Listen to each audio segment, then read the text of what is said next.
Got to get right into it. Judd Apatow in studio. Very cool. Meeting him for the first time.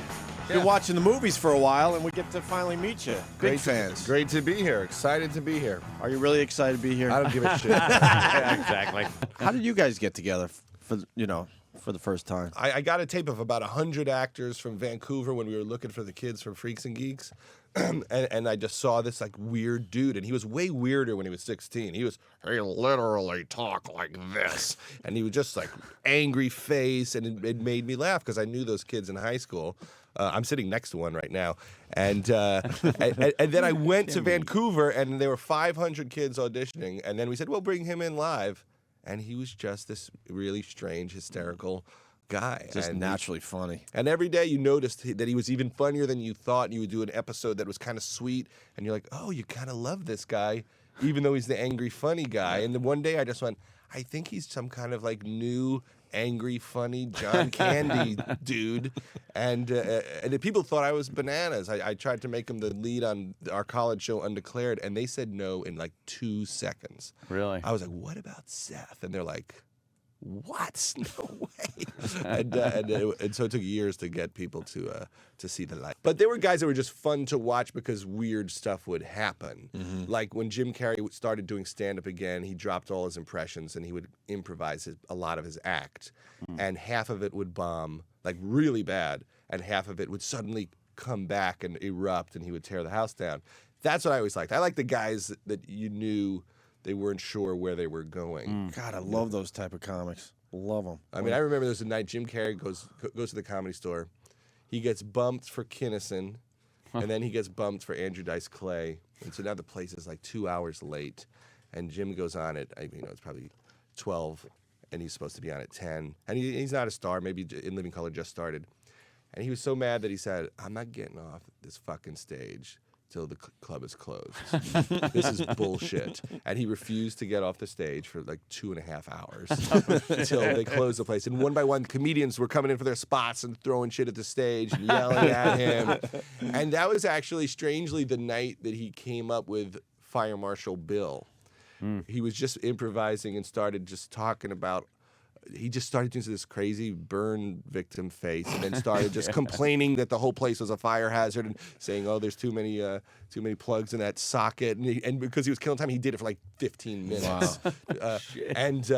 And it was pretty awesome. I got to ask you about Knocked Up. Yes. I love the movie like everyone else, and I'm obsessed with this. Why didn't Katherine Heigl get topless? That's all I want to know. That's I true. need to know the answer to that because that movie was so Yes. wild, and they're having those sex scenes with her with the bra on. There's nothing worse either than sex with the bra on. Come on. Well, it's a guy's movie, you know. That's why I show his ass. I'm like, I got to show some skin somewhere. And at least I'm showing the baby come out of her vagina later. Right. But yes, that clearly, if that was the situation, that character Ben would have gotten the bra off. That would have been a priority, I think, in that scene. There was obviously something going on behind the scenes there. I think Seth said yesterday that she had a really good lawyer, or a better lawyer than me, or something. I'm not the kind of guy that pushes really hard for that. Mm-hmm. Maybe I should have, but I just at the time thought, if she doesn't want to do it, I don't know. What am I? I'm not gonna push hard. I don't know if she ever has before. It is a weird thing to push on people. When we shot the scene in The 40-Year-Old Virgin where Carell's on a speed date and the woman's boob pops out. Yeah. First of all, the woman, I don't know if this is correct, but she seemed very comfortable with her boobs popping out, and maybe at some point in her life had done some sort of work where that was part of it. But I treated her like she was Lady Diana or something. I just was so scared and did like one take, and I was so uncomfortable going, okay, now let it pop out. And so I'm not great in those situations, but you have to respect people's feelings about what they want to show. Did she come out and say that the movie was sexist or something? I remember reading, or well, she on the cover of Vanity Fair it said that she thought that the movie was a little sexist, and she thought we made guys look goofy and lovable, and the women were portrayed as shrews. And it's hard to judge what that's all about because when you do a cover story, they probably meet with you several times and talk for like 5-6 hours, and you could get tired and slip and just go a little farther than you mean, or she completely means it and has an issue. You were not thrilled about it because if anything, the movie is about what idiots guys are and how it drives women crazy. And, you know, the guy who grabs his bong before his pregnant girlfriend when there's an earthquake, you know, we're making fun of the guy. We're not making fun of the girl. But there's something I never see in movies, which is women scream at you. Yes. Women motherfuck you. And when you fight, it's ugly. And I thought Catherine Keener was so funny yelling in 40-Year-Old Virgin. I just wanted to show a different kind of relationship conflict and let it just go to 10 and have them like motherfuck each other. And so I think some people were thrown because it's not like a Sandra Bullock romantic comedy.